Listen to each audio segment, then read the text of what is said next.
Welcome to the Language Alchemy Podcast, and thank you for joining me today. This is your host, Alejandra Siroka, a transformative communication teacher and coach who is devoted to helping multicultural individuals, change agents, and couples engaged in personal growth, transform their lives and relationships through conscious communication. Thank you so much for being here today. I am so looking forward to today's episode, in which I have a very special guest. Her name is Rowena Chiu. Rowena is a former assistant to Harvey Weinstein. In 1998, she was sexually assaulted by him at the Venice Film Festival and was coerced into signing a non-disclosure agreement, an NDA, which silenced her for over 20 years. Rowena was featured in the subsequent New York Times investigation, but she remained anonymous for 2 years until in 2019, she finally broke her story on the NBC Today show in front of 3 million viewers. Rowena's stories was featured in the book and the movie, She Said, which I highly recommend you read and watch. She has given over 700 media interviews across 4 continents for international outlets such as ABC, BBC, CBS, and NBC. She has testified at the House of Commons, the Massachusetts State House, and the State of the Union.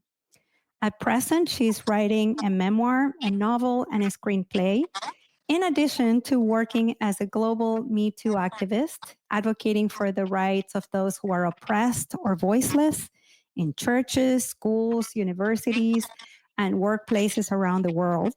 And she's also an elected official, as she recently won a seat for the Palo Alto School Board in California. Rowena, welcome to the Language Alchemy Podcast. Thank you. It's a deep honor to be here and to see your face. It's so great to see you again. I want to start by talking a little bit about how we met, which was 7 years ago in 2017, when you came to a multiple week workshop that I was co-facilitating with my teaching partner, Caroline Griswold. We called it Meaningful Mothering. And you came with your son, who was a baby at that time. That's right. And I have very fond memories of that time and the other babies that were in that group. It was such a beautiful and gentle time. And I really appreciated the one-on-one sessions that we did with the other women in that group. And I can really concur that you do create transformational spaces and really spaces for women to breathe and to be themselves and to bring their authentic selves into the space that we create with one another. Thank you. Thank you, Rowena. In that group, we talked a lot about leaving a communication legacy. And you grew up in an immigrant family. What's some of the communication legacy that you inherited from your family, from Chinese culture, that later played a role or a big factor in the horrific sexual assault you experienced? Yeah, I think that's a really excellent question. And I'm really happy that you framed it in this notion of kind of communication strategies. And so in speaking out about Me Too, I've spoken often about how we have an emotional scarcity in Asian cultures very commonly, especially immigrant Asian cultures, where, due to scarcity in other ways, due to economic scarcity and time scarcity, it's often true that the first generation of immigrants really struggle to create space to express emotional need because other needs are just taking over, other needs to survive in a country that you have moved to establish oneself in one's role, whatever one does in terms of creating economic certainty. And because that economic certainty is taking precedence, the emotional security sort of takes the back seat. And therefore, I think this translates into, there are generations of Asian parents that find it really hard to talk about emotions with their children, either emotions that they themselves experience or emotions that relate to that parent-child relationship. So I certainly grew up in a house where my parents were very concerned about putting bread on the table. We were not a wealthy family, and they were very worried that my sister and I would not be productive and secure in the society we're in. And I know it sounds like a cultural joke, but they certainly wanted a doctor and a lawyer, and they got a doctor and a lawyer because I'm a lawyer. I went to law school, and my sister went to med school, and she's a doctor. And so, we often joke about how immigrants, they have two kids and they want one to be a doctor and one to be a lawyer. But I actually do see this pattern repeated over and over again. And it is really about immigrant families looking for some kind of economic certainty. And so because of in some ways, the overemphasis on that, there is a lot of emphasis on academic success, on professional success, and less so on sort of social emotional learning. I very much feel that as a parent now, I'm second generation. I'm first generation in the US, but I'm second generation in the Western world. I have the privilege of being able to focus more on the social emotional learning of my children. But that is because my parents before me created economic certainty. So, there's a pattern where we at once acknowledge the fact that the generation before, lived through some sort of emotional scarcity in the sense that they didn't speak about their emotions. But we also acknowledge, that comes from a lot of pain and trauma and survivorship, frankly. So how did that relate to the Me Too movement? I sometimes speak lightheartedly about that, but like many lighthearted things, it hides a deeper meaning, which is that nobody in Asian culture talks about sex. We don't talk about sex at all, let alone in the context of sexual assault. And so then I think that's very difficult. As well as growing up in an immigrant culture, I grew up in an immigrant church culture, which meant that there was teaching about purity culture. There wasn't a very open and frank discussion about sex and sexuality, even among married people. I think it was very difficult to be sex positive. And I think that is really true, because it creates, at the end of the day, this environment where young Asian women are taught to be obedient, are taught to be submissive, are taught to put their needs last, but they're also taught to be silent about sex and sexual needs. And I think that actually creates a situation of, firstly, ignorance, then naivety, and also vulnerability in young Asian women going out into the world, a world which we now know, thanks to the Me Too movement, where sexual assault and coercion, perhaps hard coercion, but certainly soft coercion, is very, very common. And so I think that we as a society need to do a better job in terms of equipping our young people to be smart when they're out there, and also to talk openly about sex and sexual needs so that they can be emotionally ready as well as sort of physically ready. In my generation, all we taught young women was dress conservatively, don't go into places on your own, don't walk in dark alleys. But all that did is create a culture of fear where it's very much them and a sense of predator and prey. I think instead of that, we should focus on teaching young women about how to connect emotionally, because the majority of sexual assaults are not a stranger who leaps on you in a dark alley. The majority of sexual assaults are navigating a relationship with a spouse or with a romantic partner, or perhaps even with your boss at work. But it is much more about soft coercion, and it usually comes from somebody you know. So how does one avoid getting into situations of abuse? And I think that's much more of a complex question than dressing conservatively, wearing pepper spray, and only walking in well-lit areas. Yes, it's the ability to be able to leave a communication legacy to young people of being able to have a voice, be assertive, know what their needs are, know what their boundaries are, be able to be vocal about them and talk about it with others. Right. Yeah. And that, something. And that creates a framework of kind of sexual assault, not just being situated in a physical situation of lust, but in a more broader context of power and communication and relationships between human beings. And I think it's really important to situate sexual assault in that, because I think if we take it out and we treat it in isolation, we're really doing a disservice to what sexual assault is about. This is about a power abuse, and it is about a power dynamic between individuals, who belong to the human race. And I think if we situate it in that broader context of power abuse, we can see that rape is only something on a spectrum of other power abuses that might be physical, they might be emotional, they might be social. But I think it's very important to situate sexual assault in that broader context, because we can get a better understanding of what it is and why it happens. I agree, because I especially love that you brought the word power dynamics, and the abuse, the power, because the etymology of the word power is related to the ability to influence outcomes.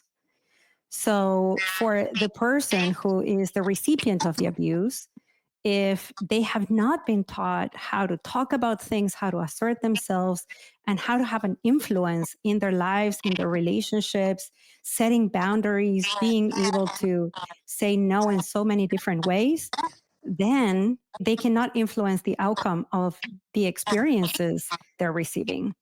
Yes, exactly so. Exactly so. Something you said, I think it was, I have so many quotes from you, and some of them are from previous interviews that I read and studied to prepare for our conversation today. And some of them are from the movie, she said. And one of them that really took my attention is that you said, he took my voice that day when I was just starting to find it. Mm. And I'm wondering, how were you able to do the work to then find the voice that at first you didn't have because of your particular influence and communication legacy? How were you able to then find your voice?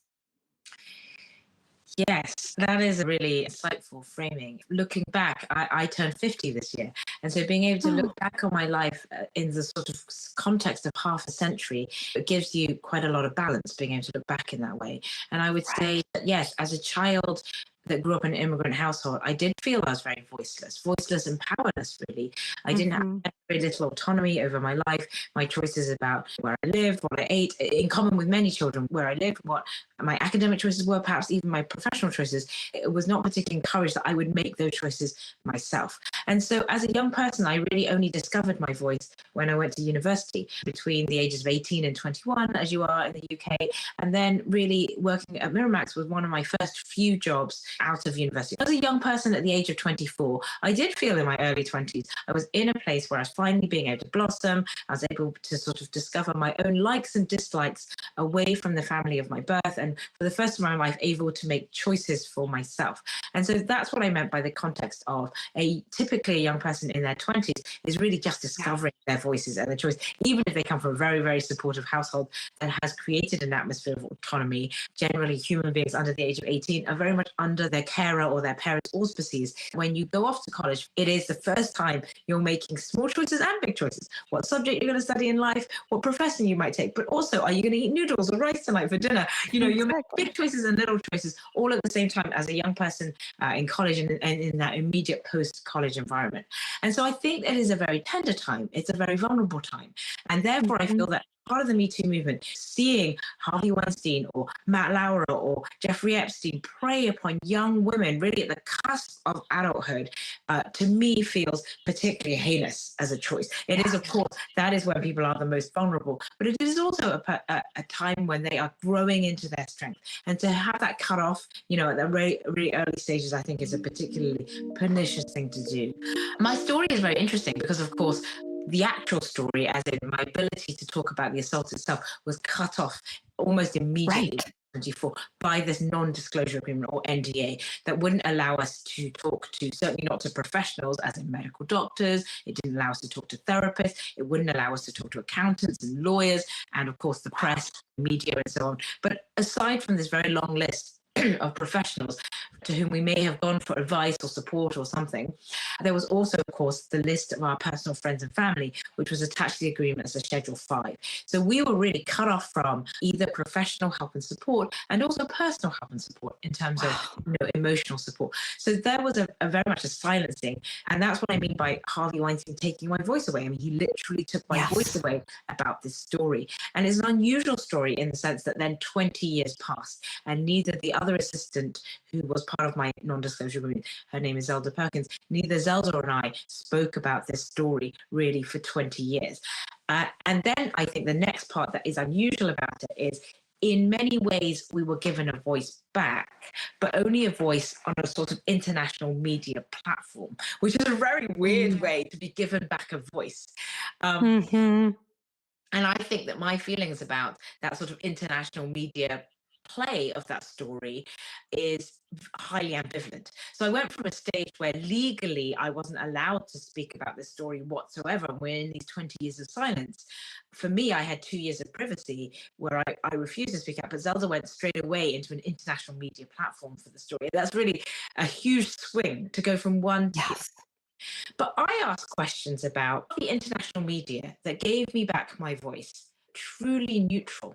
Of course they aren't, because every media organization has to, in its own way, sell newspapers, get clicks, whatever it is. There is a motivation in telling a media story. And therefore, you are at once granted a huge privilege of a platform that has an enormous reach, but you are also subject to the motivations of the media itself. So in terms of being given back a voice by media, I'm ambivalent about that, because that's not being given back your own voice in the purest sense. It's being provided with a conduit to tell a angle on one's story in a certain way. So it's a form of voice, and that voice can be very much amplified. But to what extent does that taint your ability to tell your story in its truest form? I think those are very interesting questions.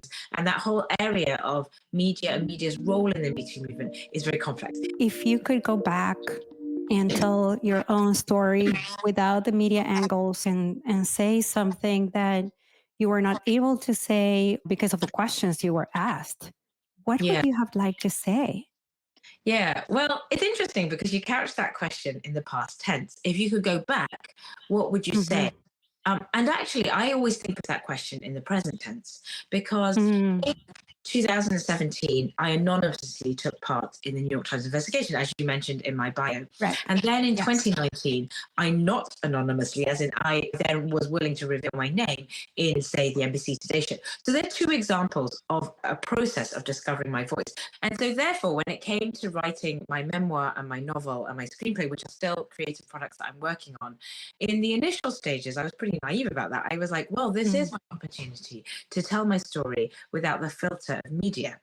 But once I got into the process of writing my memoir and my novel, I started off very naive about that. I thought, oh, well, this is an opportunity to tell my story in an unadulterated form without it being filtered through international media. But I very quickly realized, once I embarked upon that complicated process of trying to publish a book, that in fact there are still gatekeepers. Of course, there are gatekeepers for any story that we put into society. With a book, there's acquiring an agent, and then acquiring an editor, and then acquiring a publisher. Everybody filters a story in their own way. Even, in fact, when you're having a one-on-one conversation with a friend in a coffee shop, what they choose to hear about your story and absorb into their own heart and take away and then maybe retell to their friends is a very specific thing too. So, in fact, I always think about, I famously said in an interview fairly early on, that a story is like a toddler, because we alluded earlier on to how we met through a baby class and talking about communications with babies. And I always think about, because when the Me Too movement broke in 2017, I had a newborn, and in 2019, when I decided to go public, I had a toddler. I think of a lot of my analogies in terms of early childhood parenting. And a new story is like a toddler. It grows legs and it runs away from you. One minute it's a newborn on a rug rolling around, and you can walk away and it won't go anywhere.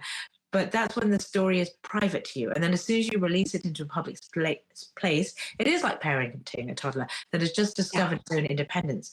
Because with my specific story being so publicly available on a number of platforms, there are so many different ways of connecting with my story, through the film, through the book, through the innumerable interviews and podcasts that I have done. But interestingly, the angle that people take, or the aspect of my story that people are interested in, is very much down to the recipient, down to the viewer, down to the reader. And so one doesn't get to control one's own narrative at all, even in a forum that you might think is more owned by you, such as your own memoir and your novel. In fact, it is a process, much like parenting, of realizing that what you put out in the world has its own autonomy and its own freedom, and that you as an individual can't control that too much. We were just talking before we started. You have traveled so much in just this last 2 weeks. Could you tell us where you've been and how is it for you? Yes, I have very recently, as you generously alluded to, run an election campaign. It was the first time that I had run for any level of political office. And like many politicians just starting out, I ran for a seat on my local school board, and I was lucky enough to come first in my race. And so I was very absorbed with that through August to November, which meant that I did take some time off all of my Me Too commitments. And so they were sort of backing up and waiting for me once election night was done. And although election night was only on November the 5th, my commitment to the movement that meant 7 a.m. the following morning after my election night watch party, I was actually on a Zoom speaking to a class at Princeton about gender and race and identity. And in fact, it was a really interesting class that was called Asian American Women and Everyday Violence. And to actually teach that class the morning after the election, where we knew that Donald Trump would be our next president, and where we knew that a woman of color not succeeded, that was really, I think, such a turning point and so poignant to be really teaching that class literally the morning after such an election night.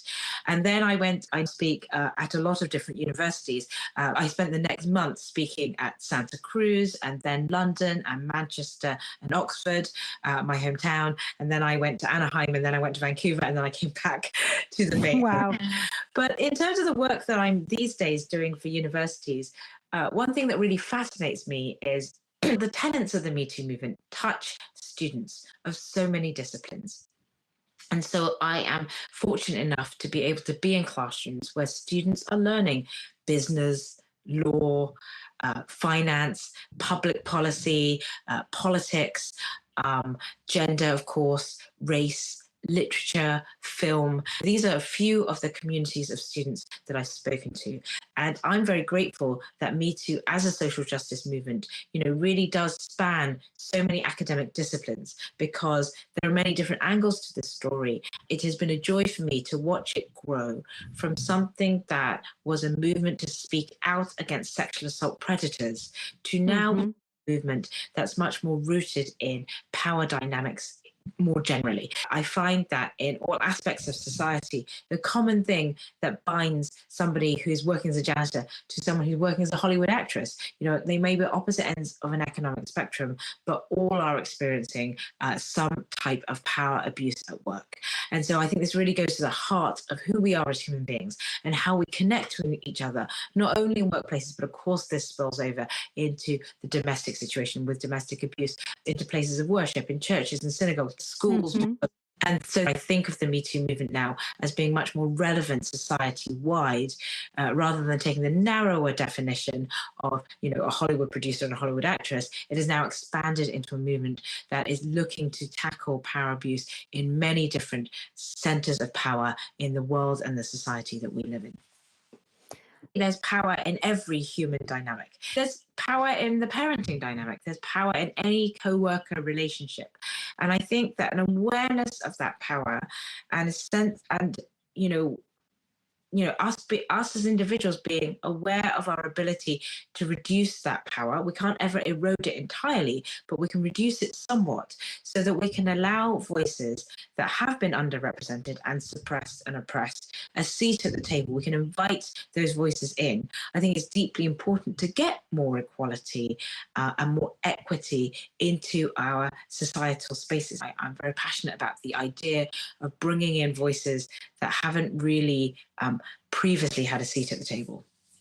Yeah, and to have shared power with all the people with whom we share our communities, we share our day-to-day, we share our work, we share our planet.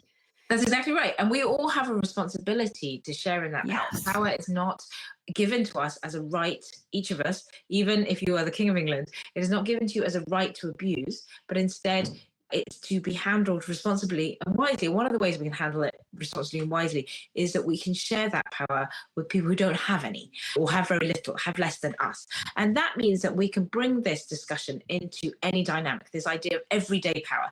I talked earlier, that class that I taught that was about Asian American women and everyday violence. In some ways, I felt the most important word in that sentence is everyday. And the second most important word is violence, because to what extent do we see an act that might be a microaggression as an act of violence? Any abuse of power, no matter how benign, in its own way is a violence. And again, we think of the word violence as connected with guns and knives and physical, overt violence. But there's also coercive violence and soft coercive violence, which is that realm of the Me Too movement, normalize the idea that rape or sexual assault normally takes place between two people who know one another.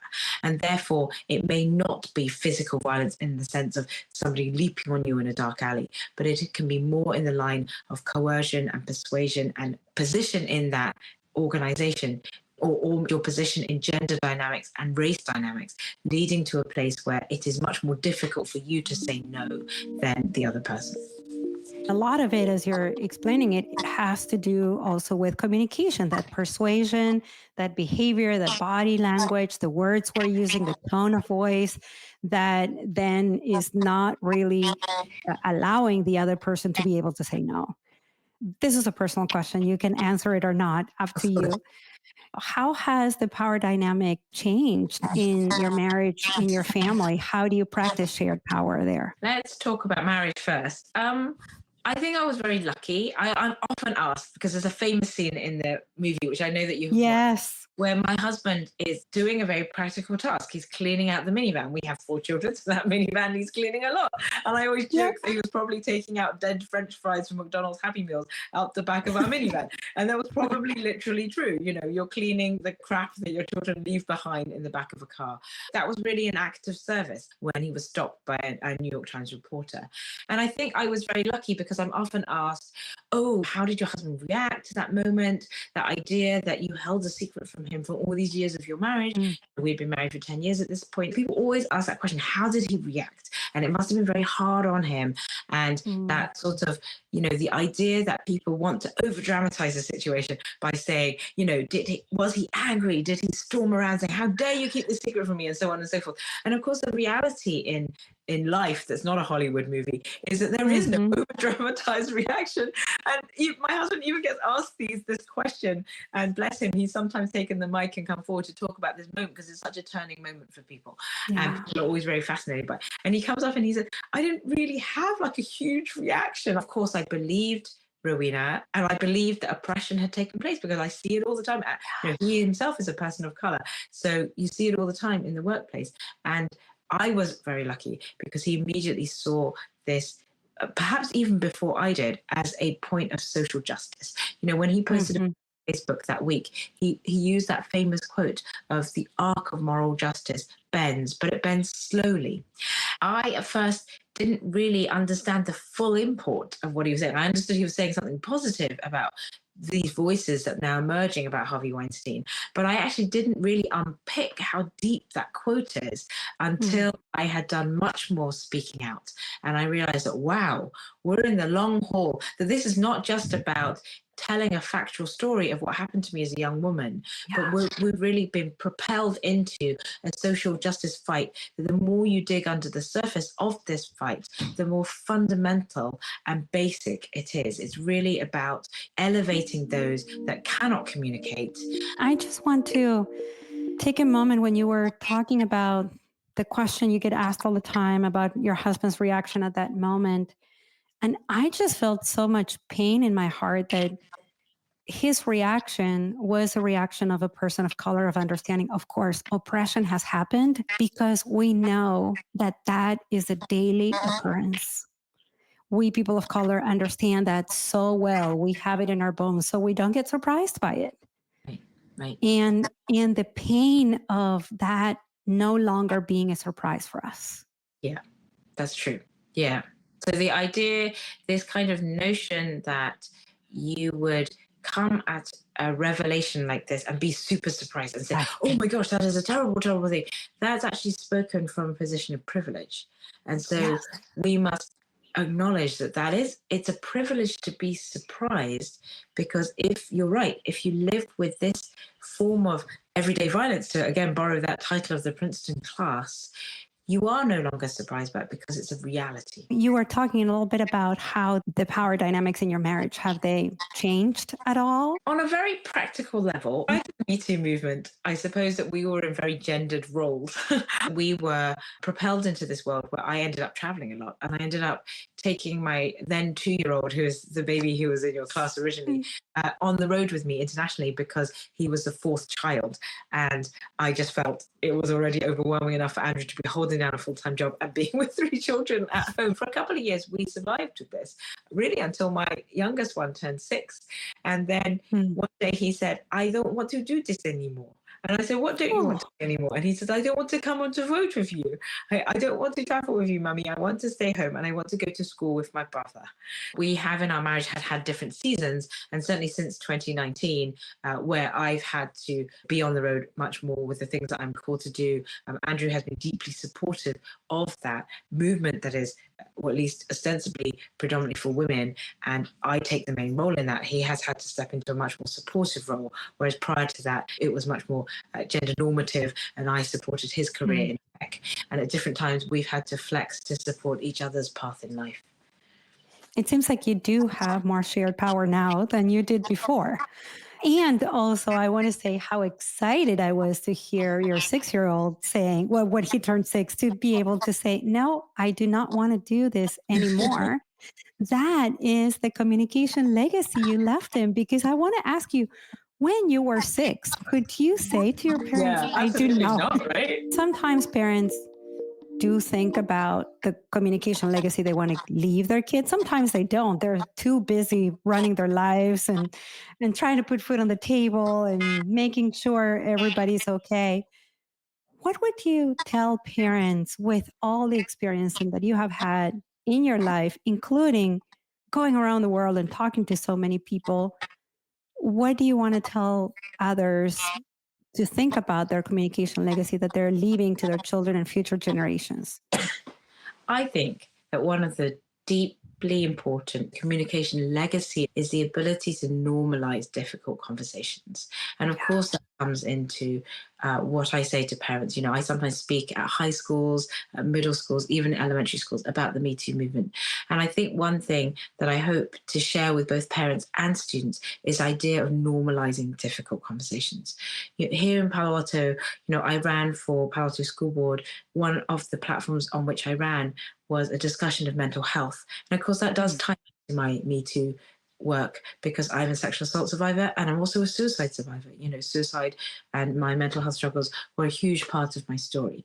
And I think that we can't work to improve mental health outcomes if we don't normalize conversations about that. We need to normalize conversations about sexual assault. As we know through Me Too, it's a very common thing. So we can't be hiding it and treating it in an atmosphere of guilt and shame and dishonor. We need to really bring these conversations out into a public space and figure out why it happens, when it happens, how it happens, all the rest of that stuff.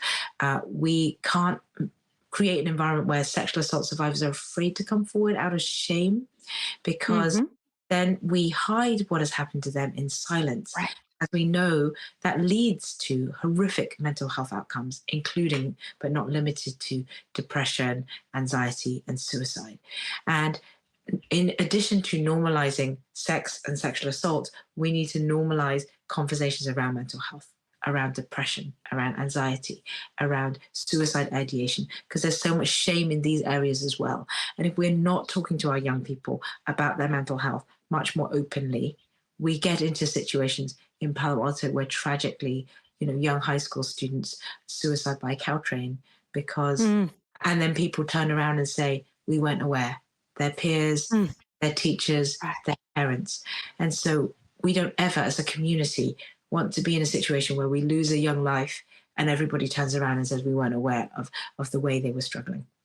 Normalizing these difficult conversations is so important. And I was doing research actually this week in writing my book about sensitive, difficult conversations.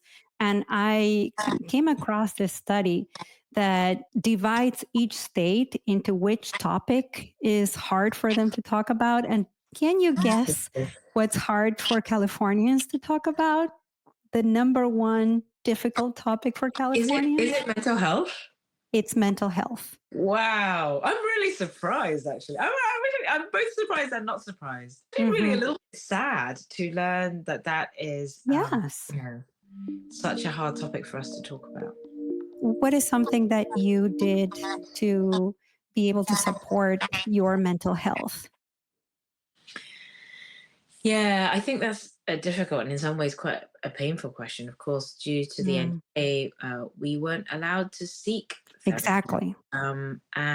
Or rather, I would say the therapy that I sought in those years immediately after the sexual assault, when I was incredibly depressed and indeed attempted to take my life twice.